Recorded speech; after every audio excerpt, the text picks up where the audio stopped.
이쪽에 여기 나오니? 화면에 안 나와? 나올 때좀 짧아요. 잘려? 여기는 나옵니다. 아 여기는 나와? 오케이. 자 자격이 된다.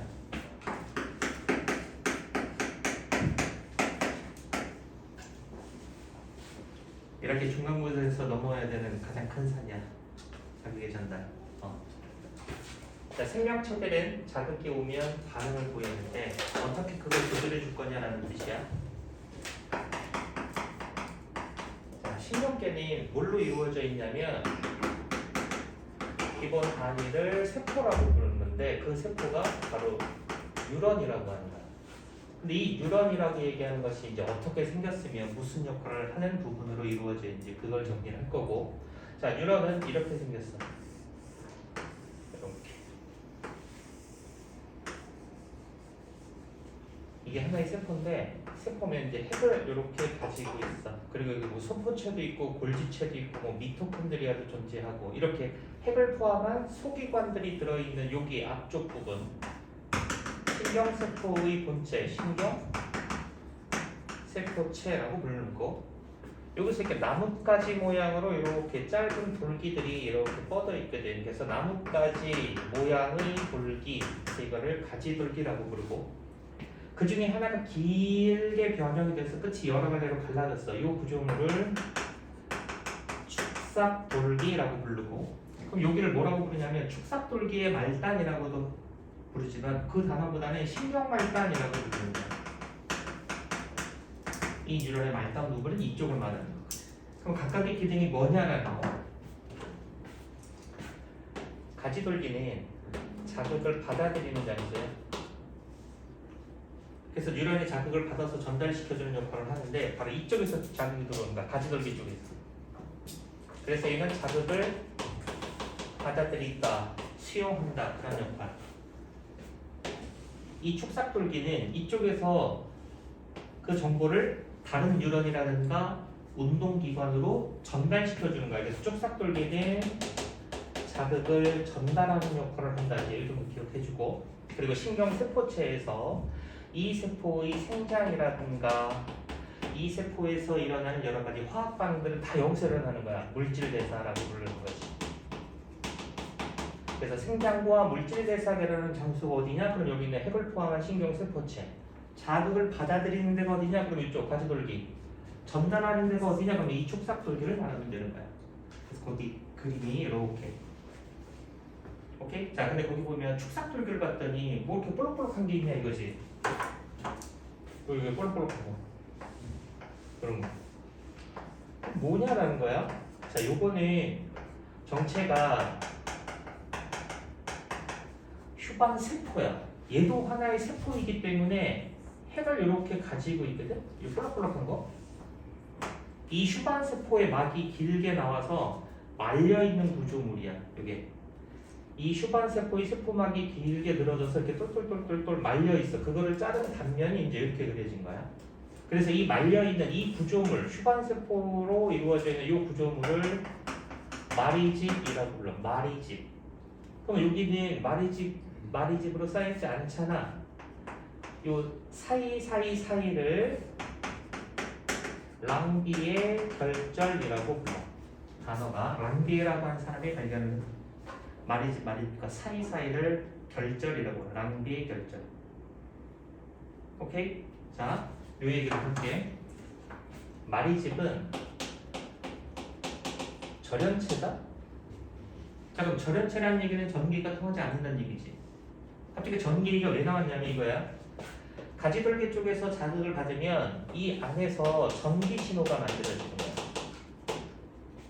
그럼 그 전기 신호는 여기까지 와야 되거든? 근데 여기를 어떻게 지나가냐면 마리집은 전기가 통하지 않으니까 전기 신호는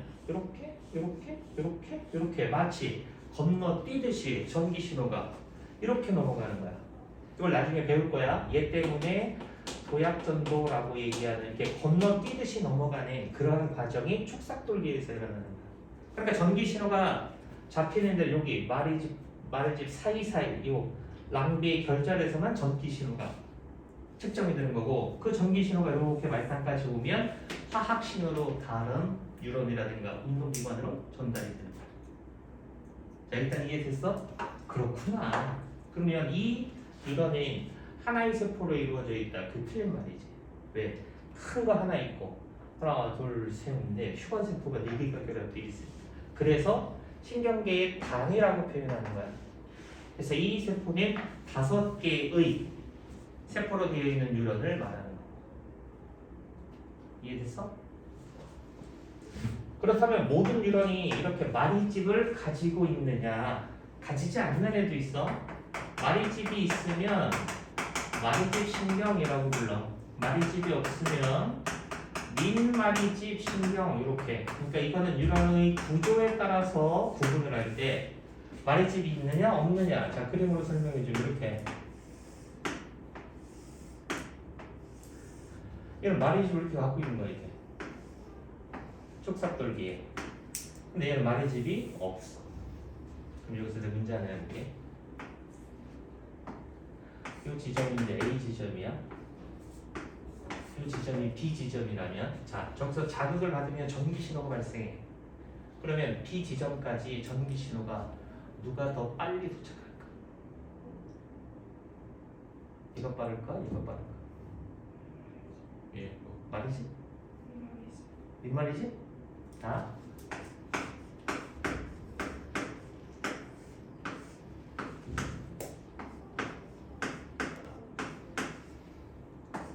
뭘 그린 건지 아냐?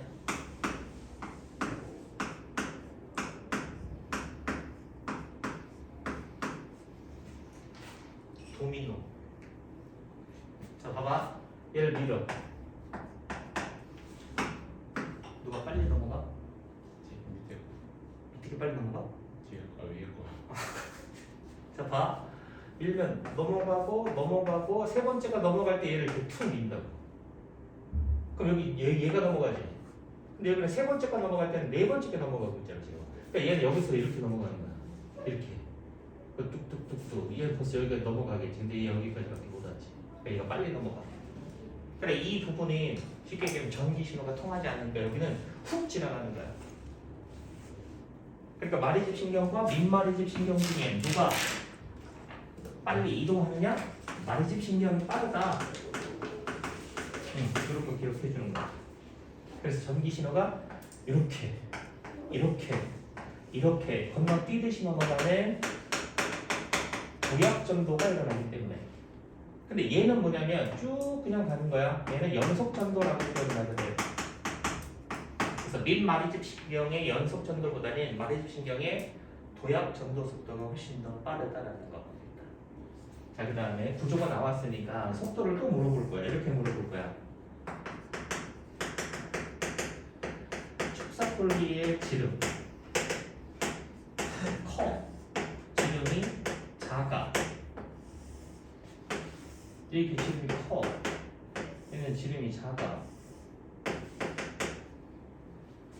전기 신호는 봐, 나트륨이라고 얘기하는 것이 이렇게 이동을 시켜주면서 전기 신호가 발생되는 거야.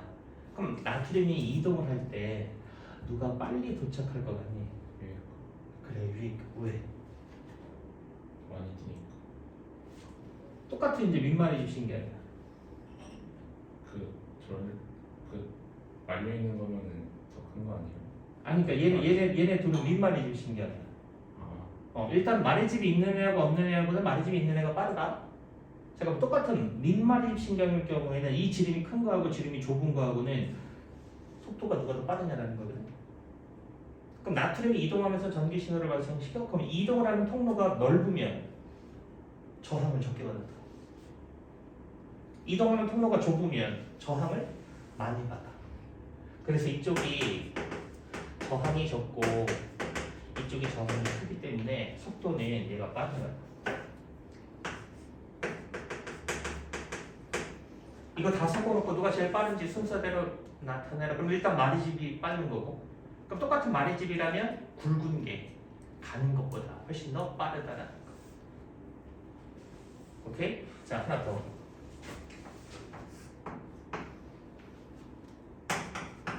전복 전달. 자, 전도는 이렇게 한 뉴런 내에서 흥분이 이동하는 걸 전도라고 부르고, 전달은 이렇게 두 뉴런 사이에서 이렇게 이동하는 걸 전달이라고 불러. 자, 그럼 봐봐. 여기서 자극을 받으면 여기까지 신호가 누가 더 빨리 도착할까?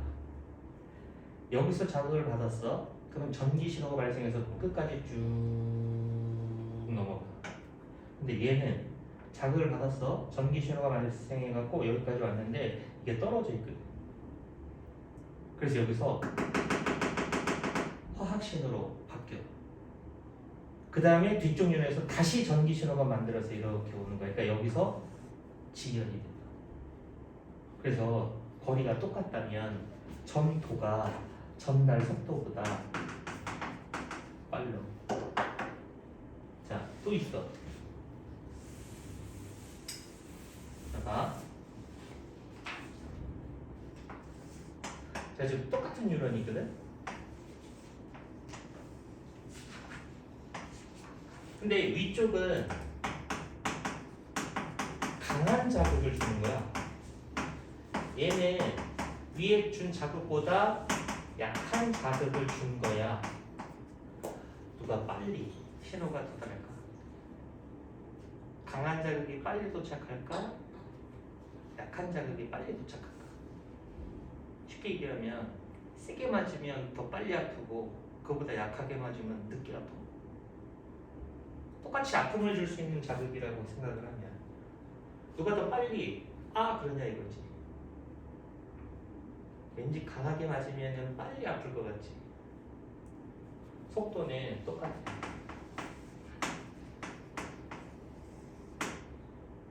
자극이 세든 자극이 그거보다 약하든 속도는 똑같다고. 왠지 강한 자극으로 들어오면 더 내가 빨리 아픔을 느낄 것 같지만 그렇지 않아. 그럼 내가 강한 자극을 받은 건지 약한 자극을 받는 건지는 어떻게 구분하느냐? 전기 신호가 발생하는 빈도로 알아. 그 전기 신호를 나중에 좀 이따 배울 거야. 활동전이라고 불러. 활동전이.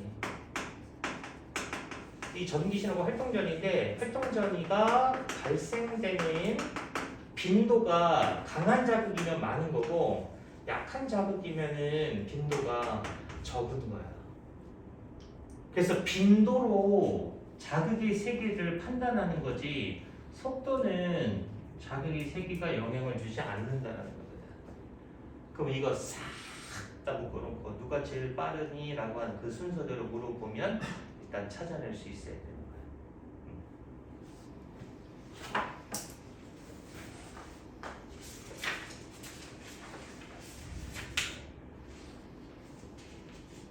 49쪽 잠깐 와볼래? 거기 보면 밑에 필승 전략 두 번째라고 하는 거 있지. 그게 전기 신호가 약한 자극에서는 빈도가 적지만 강한 자극에서는 빈도가 많이 나타난다라고 하는 그 그림이야. 그게 이해됐어? 그래서 거기 두 번째 점을 보면 자극의 세기가 강할수록 활동 전이의 발생 빈도가 증가하는 것이지 전도 속도에는 영향을 주는 것은 아니다. 자, 그 다음에 한 장, 두 장을 더 넘겨서 52페이지를 딱 보게 되면은 거기 전도 속도에 영향을 주는 요인이라고 되어 있는 거 있지. 그 페이지에 흥분 전도 속도에 영향을 주는 요인. 첫 번째, 마르집이 있느냐 없느냐. 자, 누가 빨라? 마르집이 빨라. 민마르집이 느리고. 자, 그 다음에 두 번째, 촉삭돌기 지름에 따라서도 차이가 있다. 그래서 촉삭돌기의 지름이 클수록 속도가 빠르다. 자, 그럼 그 A, B, C, D 누가 제일 빠르겠어? A, 그 다음 B, 그 다음 C, 그 다음 D. 요 순서다. 이제 거기다가 요까지 좀 집어넣어야 돼요. 하나로 이어져 있는 것이 빨리 도착하는 거고 두 개가 떨어져 있으면 지연되는 시간이 필요하다. 자, 그 다음에 이것도 집어넣어야 되는 거고, 자극이 강하거나 약하거나 전도 속도는 똑같다. 이 정도. 자, 지금은 뉴런의 이 구조에 따라서 나눠 본 거고 속도까지 비교했기 때문에 이런 자료들까지 같이 정리를 할 거고, 이번에는 뉴런을 기능에 따라서 나눠보자 이거야. 기능에 따라서.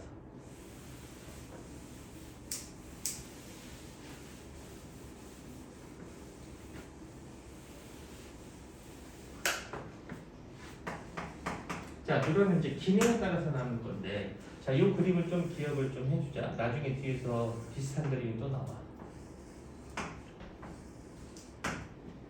여기는 어디를 그린 거냐면, 우리 몸의 중추신경계를 그린 거거든. 그 중추신경계는 신경이 밀집되어 있어. 뇌 또는 척수에 신경이 밀집되어 있는 거야. 뇌하고 척수에. 자, 그리고 이거는 뭘 그린 거냐면 감각기관을 나타내는 거야. 이거는 운동기관, 작용기관을 나타내는 거야. 자, 감각기관이 하는 역할, 자극을 받아들이는 역할을 하는 거지. 운동기관이 하는 역할은 반응을 하는 기관이야. 자, 이제 예를 들어서 이 얘기를 할 거야. 야구공이 날라와. 내가 이렇게 날라오고 있어. 자, 누가 보겠어? 눈이 그걸 본단 말이지. 그럼 눈에서 야구공이 날라오고 있다라고 하는 정보를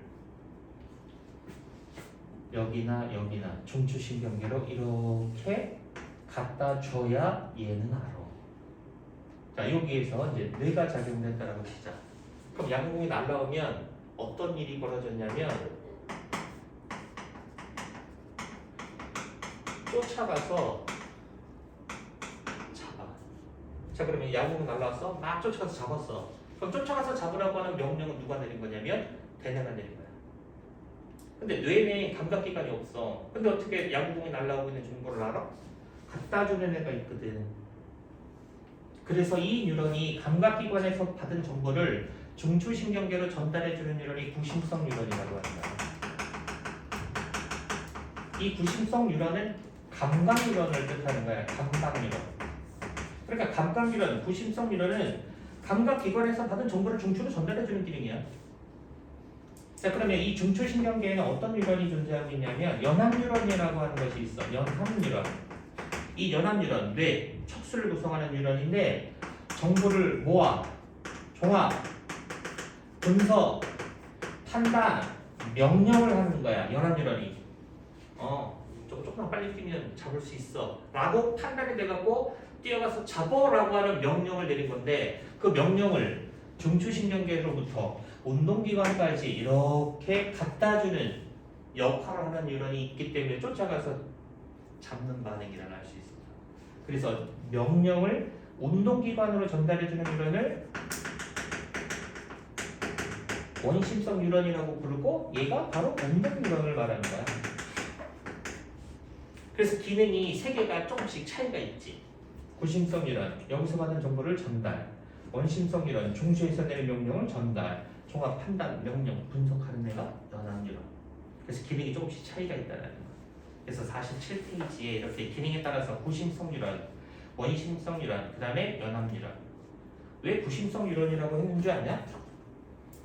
정보가 전달되는 방향이 몸의 중심 방향이거든. 그럼 이렇게 물체를 갖고 뺑글뺑글 돌려. 그럼 이 중심 쪽으로 향하는 힘이 구심력이잖아. 그럼 바깥쪽으로 튕겨나가려고 하는 힘이 원심력이잖아. 그러니까 이 정보 전달 방향이 중심이야. 그러니까 구심성이야. 정보 전달 방향이 바깥쪽이야. 그래서 원심성 뉴런이라고 이름을 붙인 거야. 별건 아니야. 근데 다 거기 밑에 그림 보면 조금씩 다르게 생겼다. 자, 봐봐. 구심성 뉴런은 신경 세포체가 이렇게 가운데 있어 이렇게. 그지? 그리고 마리집을 갖고 있어요 이렇게. 이렇게 생긴 게 구심성 뉴런이야. 자, 내가 아까 저 그린 거 있지 저거. 저거 얘 아니야. 원심성 뉴런을 그린 거야. 얘는 신경 세포체가 좀 커. 다른 뉴런보다. 그리고 축삭돌기가 다른 뉴런들보다 좀 길어. 그리고 얘도 마리집을 갖고 있는 거고. 근데 이 연합 뉴런은 말이야. 축삭돌기가 굉장히 짧아. 그리고 얘는 마리집이 없어. 민마리집 신경이야. 그러니까 이게 축삭돌기는 자극을 전달해주는 역할을 하는데 이 길이가 짧으면 굳이 마리집을 갖지 않아도 빨리 넘어갈 수 있으니까. 그래서 이 구심성 뉴런, 연합 뉴런, 운동 뉴런을 간단한 모식도로 나타냈다. 그럼 이런 그림을 구분할 수 있습니다. 기억, 니은, 디귿. 기억은 무슨 뉴런이니? 그래, 저게 구심성 뉴런이야. 이렇게 간단하게 나타날 때에는 많은 수를 표현하지 않아. 그럼 얘를 단독으로 놓고 생각을 해봐. 자극이 왼쪽에서 들어온 거야, 오른쪽에서 들어온 거야? 몰라, 그건. 몰라, 어느 쪽에서 들어온 건지. 근데 거기다가 요 뉴런을 갖다가 붙였어. 그럼 결국은 이게 구심성 뉴런이니까 거기 연결된 얘가 연합 뉴런이야. 그럼 자극이 이리로 들어오는 거지. 여기서는 알 수가 없지만 다른 뉴런이랑 이렇게 연결시켜 놓으면 자극은 이쪽으로 넣어서 넘어가는 거야.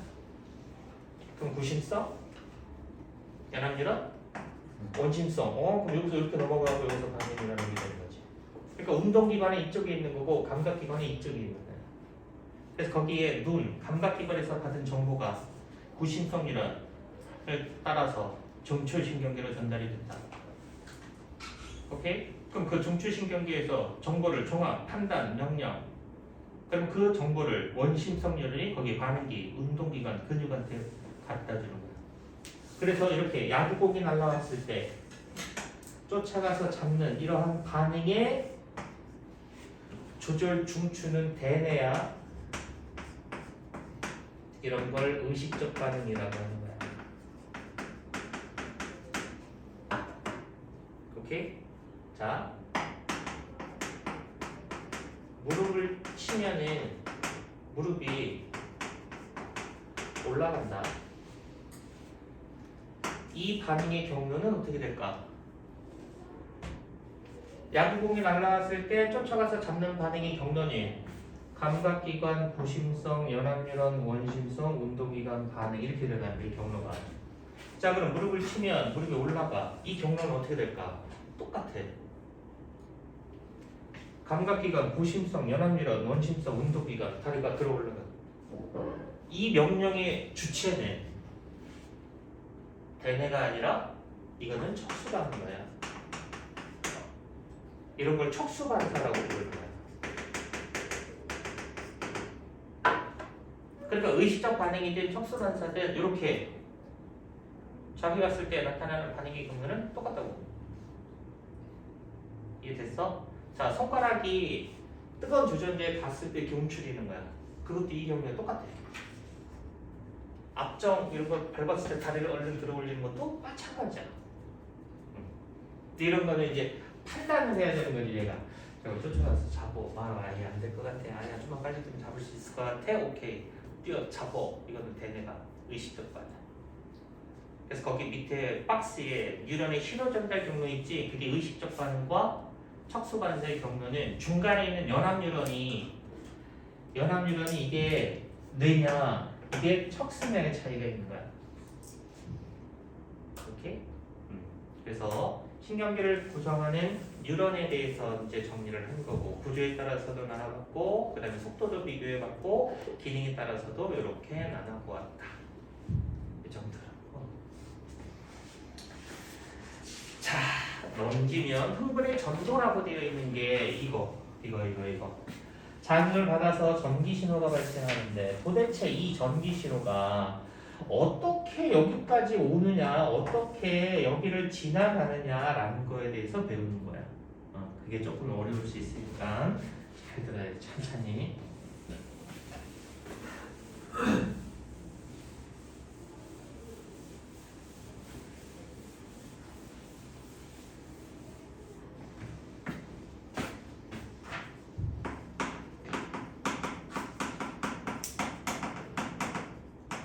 흥분의 전도.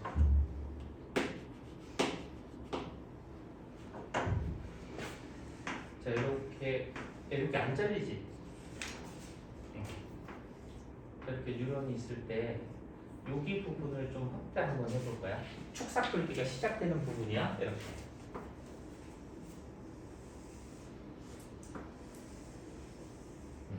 이게 뉴런의 세포막. 그럼 여기는 안쪽이야. 여기는 바깥쪽. 자, 이온들이 있는데 밖에는 나트륨이라고 하는 이온이 되게 많아. 안쪽에도 나트륨이 있긴 있는데 쬐끔 있어. 쬐끔 들어있어. 나트륨 훨씬 많게 많아. 안쪽에는 대신 칼륨이라고 하는 이온이 안쪽에 굉장히 많아. 바깥쪽에는 칼륨이 쬐끔. 나트륨은 밖에 많고 칼륨은 안쪽에 많아. 자, 바깥쪽에는 이 이온이 굉장히 많고 안쪽에는 단백질 중에서 마이너스 전하를 띠고 있는 단백질이 많은데 상대적인 걸 잘 봐봐.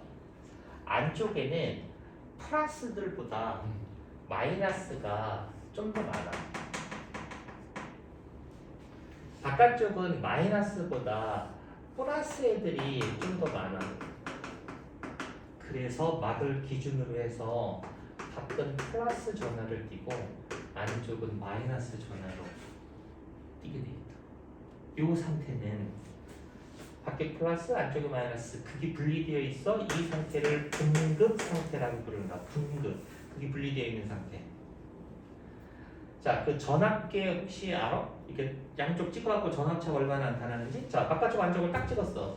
그리고 그 전압계에서 나타나는 전압을 확인해 봤더니 마이너스 70mV로 측정이 됐대. 자, 그러면 이 막전이가 측정이 됐다라는 얘기는 이 뉴런은 자극을 받고 있지 않은 상태야. 즉, 쉬고 있는 상태야. 그래서 이 막전이를 뭐라고 부르냐면 휴지점이라고 그래요. 휴지점. 자극을 안 받고 있는 거야 지금. 자, 이러고 있던 뉴런에게 역치 이상의 자극이 딱 온 거야. 역치보다 큰 자극이 왔어. 자, 역치라고 얘기하는 것에 대해서. 역치는 이런 거야. 하나의 세포가 반응을 일으키기 위해서는 최소한 이 자극을 주어야 하는데, 그래서 반응을 일으키기 위해서 필요한 최소한의 자극이 세기를 역치라고 불러. 구역을 나누는 값이 되는 거야. 다르게 얘기하면 봐봐. 얘한테 자극을 주는 거예요. 그럼 얘가 반응을 하는지 안 하는지를 그래프로 이렇게 살펴보면 이쪽은 자극의 세기, 이쪽은 반응의 크기. 자, 1 자극을 줬다? 반응을 안 하더라고. 그럼 이 자극에서는 얘는 반응을 하지 않는다? 안 했어. 자, 2 자극을 줬다? 그때는 반응을 했어요. 그럼 얘를 반응을 일으키려면 최소한 2 자극을 줘야지만 반응을 일으키지. 그럼 이 뉴런에서 이 자극의 세기값을 이걸 역치라고 하는 거야. 반응을 일으킬 수 있는 최소한의 자극의 세기값. 근데 정확한 역치값은 1은 아니야. 왜? 1 자극에서는 반응을 했는지 안 했는지 확인해봤으니까. 이때는 반응을 했어. 그래? 근데 1.5는 내가 해보지는 않았거든. 1.5에서 나타날 수도 있어. 안 나타날 수는 있겠지만. 그래서 정확한 역치값은 이렇게 됩니다. 1보다 크고 2보다 작거나. 근데 그냥 2를 역치값이다라고 해도 상관은 없어. 자, 3 자극을 줬다? 반응을 했어. 4 자극을 줬다? 반응을 했어. 이 반응이 똑같은 건 얘가 받아들일 수 있는 최대 자극이 2라는 얘기야. 그래서 3자극이든 4자극이든 반응을 하기는 하지만 이때 반응이 그랑 똑같이 나타나는데 이런 걸 실무율이라고 표현을 하는데 교과 과정에서는 좀 생략이 되어 있어요. 이 실무율이라고 하는 이런 법칙은. 어쨌거나 아까 내가 구역을 나누는 값이라고 다시 표현을 했지. 그럼 어떤 구역을 나누는 값이 되는 거야? 반응을 하지 않는 쪽과 반응을 일으키는 쪽의 경계값이죠. 역치라고 해요. 그럼 역치 이상의 자극이면은 3, 4 이런 자극을 줬다는 얘기니까 반응을 일으킬 수 있는 자극이 들어왔다라는 뜻이야. 개념 이해돼? 네. 그래서 역치 이상의 자극을 가도 그럼 반응을 일으킬 수 있는 자극이 들어왔어. 자, 그러면 여기 부분이 말이야 갑자기 어떻게 되냐면 역치 이상의 자극이 딱 들어오면 갑자기 안쪽이 플러스가 돼버리고 바깥쪽이 마이너스로 바뀌어버려. 분극이 이탈이 돼버렸어. 이 상태를 탈분극이라고. 막재를 측정해봤어. 플러스 35mV로 측정이 됐대. 그럼 막재니까 얼만큼이 상승한 거야? 105만큼 상승한 거야. 그래서 놀고 있는 뉴런에게 역체 이상의 자극이 딱 오면 분극 상태에서 탈분극으로 바뀌면서 막전이가 여기까지 올라가. 그래서 그 막전이 값을 활동점이라고 합니다. 역치는 반응을 일으킬 수 있는 최소한의 자극의 세계야. 그러니까 역치 이상이니까 반응을 할 수 있는 자극이야. 오케이. 활동전이가 발생을 했어. 반응을 했어. 누가 내 등 뒤에서 손가락으로 살짝 툭 쳤어. 근데 난 아무것도 못 느꼈어. 그럼 이 손가락으로 이 친 자극의 세계는 나는 역치 미만으로 인식이 되기 때문에 활동전이가 발생하지 않아서 돌아다 보는 반응이 일어나지 않는 거야. 그래서 주먹을 툭 쳤어. 누가 내 등 뒤를. 왜? 그럼 주먹으로 친 자극은 나로 하여금 반응을 일으킬 수 있는 최소한의 자극의 세계 일지 그 이상일지는 모르지만 되돌아보는 반응이 일어났다는 얘기는 활동전이가 발생했다는 뜻이야. 그러니까 역치 미만에서는 활동전이가 발생하지 않는 거야. 역치 이상의 자극에서는 활동전이가 발생해. 그건 반응을 일으킨 거야. 자, 시간이 지나면 다시 저 부분이 원래대로 되돌아간다? 다시 처음 상태로 되돌아가. 분극 상태로 되돌아가서 이걸 재분극이라고 불러.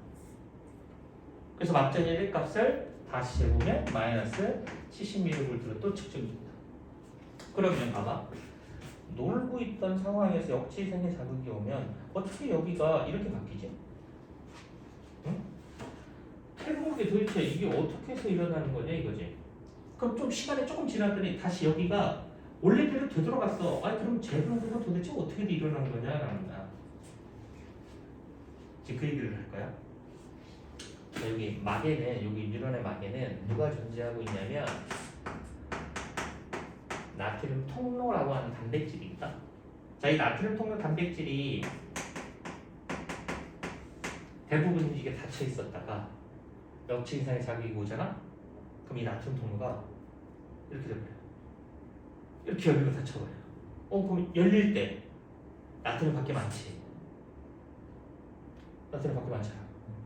그럼 요 열린 요 찰나에 막 주변에 있었던 나트륨이 순간 쑥 들어오는 거야. 안쪽으로. 그럼 이게 닫히는 거지. 그럼 순간 마블 경계를 플러스는 밖에서 뺏겼잖아.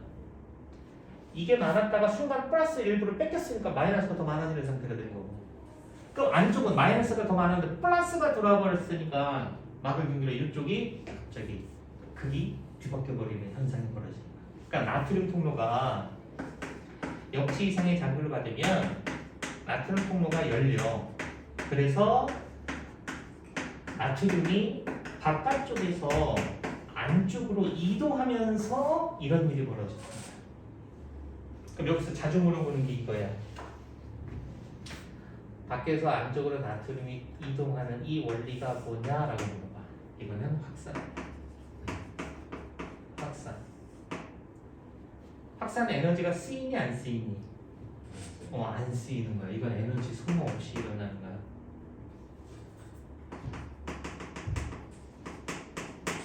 자, 확산이라고 하는 개념에 대해서 다시 한번 잡아볼까? 확산이라고 하는 개념은 농도가 높은 쪽에서 농도가 낮은 쪽으로 용질이 이동을 하는 현상이 확산이야. 물에다가 잉크방울을 딱 떨어뜨리면 잉크가 농도가 높으니까 쫙 퍼지지. 농도가 낮은 쪽으로. 그게 확산이야. 그럼 삼투 현상은 뭐냐는 거야. 삼투는 농도가 낮은 쪽에서 농도가 높은 쪽으로 용매가 이동하는 현상인데, 자, 설탕물이 있었어. 누가 용질이야? 얘가 용질이야. 물은 용매야. 녹는 애, 녹이는 애. 자, 잘 봐봐. 용질의 입장에서 생각해봐. 용질의 입장이야. 그럼 농도가 높다라는 얘기는 용질이 많은 거야, 적은 거야? 많은 거지. 그지? 그럼 농도가 낮은 건 용질이 적어. 그럼 용질은 어디서 어디로 움직이는 거냐면 많은 데서 적은 데로 움직이는 거야. 그게 확산이야. 용질이 많은 데서 용질이 적은 데로 가는 거야. 그럼 봐봐. 자, 이거 용매의 입장에서 생각해봐. 용매. 물의 입장이야. 농도가 낮은 거는 용매가 많은 거야, 적은 거야? 농도가 낮은 건 물이 많은 거잖아. 그러면은 농도가 높다, 용매가 적다. 자, 그러면 용매도 어디서 어디로 움직이는 거야? 많은 데서 적은 데로 움직이는 거죠. 개념이 같은 거야, 이게 반대가 아니라. 그래서 이 확산과 삼투는 똑같은 개념이야. 삼투의 별명이 물의 확산이야. 이해됐어? 많은 데서 적은 데로 가는 게 확산이야. 이러한 물질의 이동을 수동수송이라고 불러요. 수동수송. 수동수송의 특징은 농도, 기울기에 의해 이동을 하는 현상이고, 이 과정에서는 에너지는 소모되지 않는 물질의 이동 현상을 수동수송이라고 불러. 근데 능동수송이라고 하는 개념이 하나 있어요. 이 능동수송이라고 하는 물질의 이동 개념은 농도가 낮은 데서 농도가 높은 데로 용질이 이동을 해? 이게 말이 되냐? 야, 통로가 열리면 많은 데서 적은 데로 움직이는 거지 어떻게 적은 데서 많은 데로 가니? 말이 안 되지. 근데 이 능동수송은 에너지를 소모하기 때문에 그게 가능해. 에너지를 쓰면 적은 데서 많은 데로 보낼 수가 있거든. 그러니까 이 수동수송은 능동수송, 수동수송과 반대야. 그래서 얘는 에너지가 소모 없어, 얘는 에너지를 소모해. 그래서 이게 어떻게 움직이는 거냐면 농도, 기울기를 역행하여 이동하는 현상인데, 여기에 대표가 누구냐면 나트륨, 칼륨, 펌프고, 확산의 대표가 나트륨 통로, 칼륨 통로라고 하는 거야. 통로는 말이야, 이게 통로야. 닫혀있다가 열리면 이동하는 거야. 많은 데서 적은 데로. 그럼 닫히면 또 안 이동하는 거지. 근데 펌프는, 이건 통로인데 펌프는 이렇게 생겼어. 막을 경계로 해서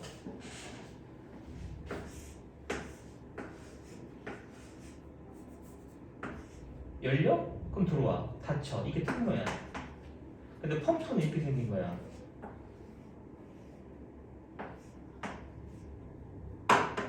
이렇게 안쪽으로 열렸다가 여기 이온이 붙어. 그럼 얘가 이렇게 열려. 그럼 여기서 떨어져, 바깥으로. 그러면 이게 바깥으로 열려 있었던 여기에 또 이온이 붙어. 그럼 다시 이렇게 돼. 그럼 여기 붙은 게 다시 안쪽으로 떨어지는 거야. 그러니까 이게 펌프야. 이게 펌프. 펌프. 이건 통로. 여기 이해되냐? 자, 그럼 만들 정리를 두는 거야. 그래서 여기서 물어볼 수 있는 게 이거야. 칼륨극일 때, 그러면 나트륨의 농도는 바깥쪽과 안쪽 중에 어디가 나트륨 많아? 네. 나트륨의 농도는 어디가 높아? 칼륨극일 때. 나트륨 들어왔지? 그럼 안쪽의 농도가 그래도 낮아. 얘는 무조건 바뀌는 거야. 무조건이야.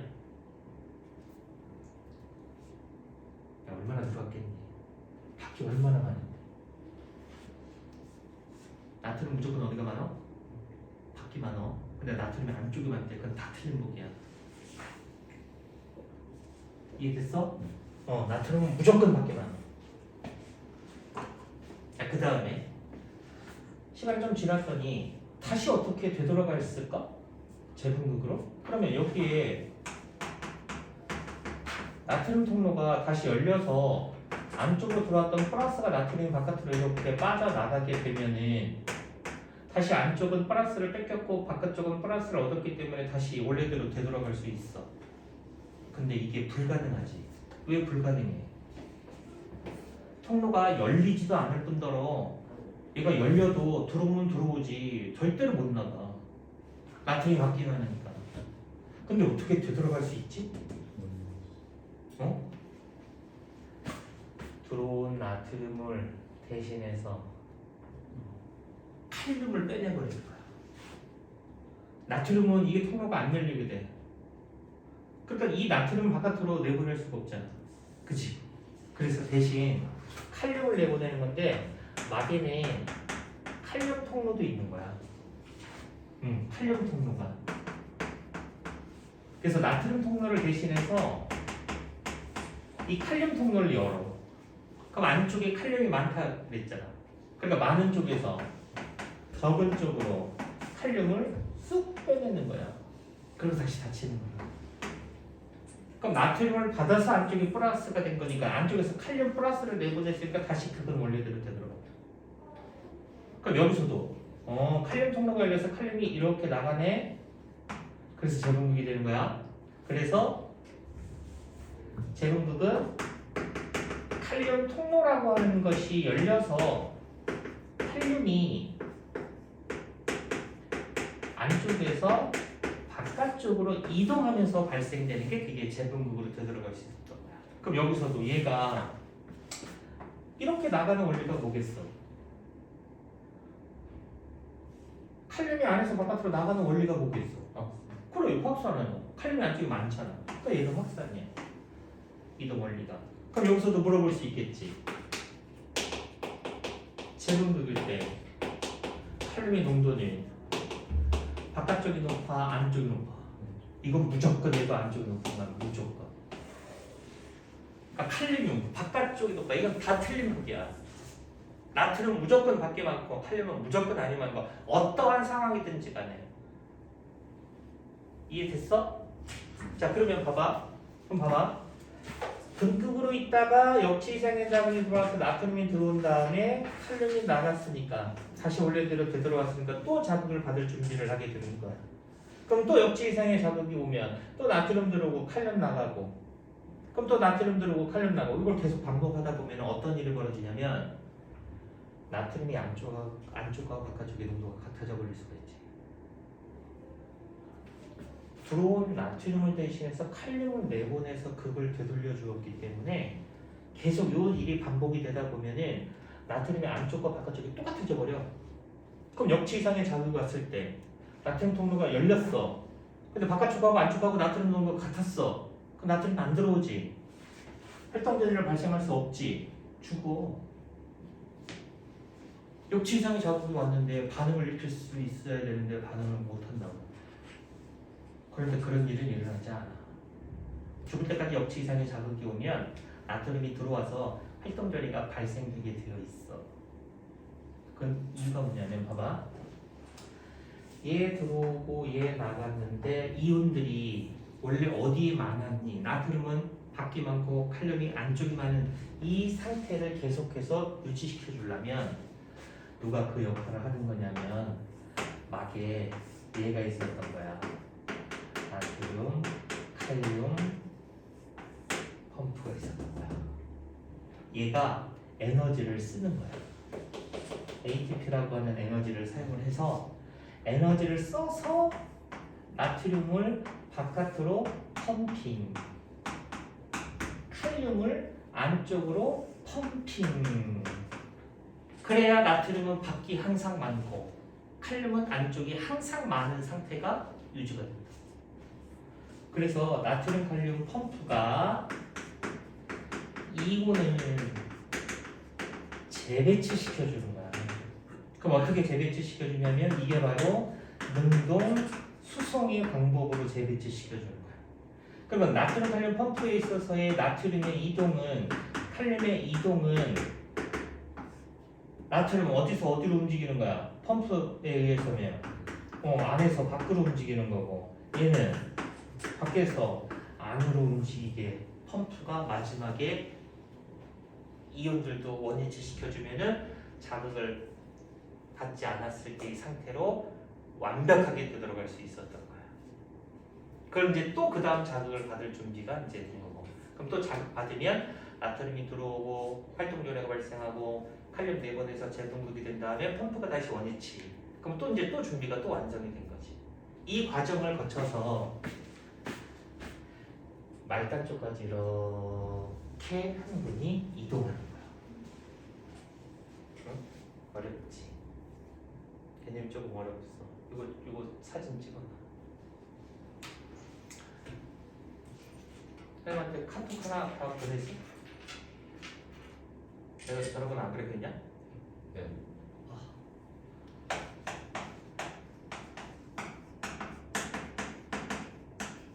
얼른 카톡 하나만 보내줘. 그럼 오늘 수업 영상 찍은 거 보내줄게.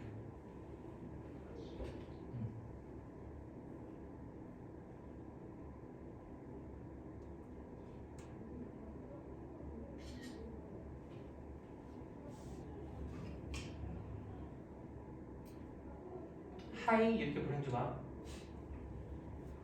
그럼 누군지 몰라. 어떻게 누굽니다 이렇게 보내셔야지 알지. 저 7이에요. 7. 이거 7.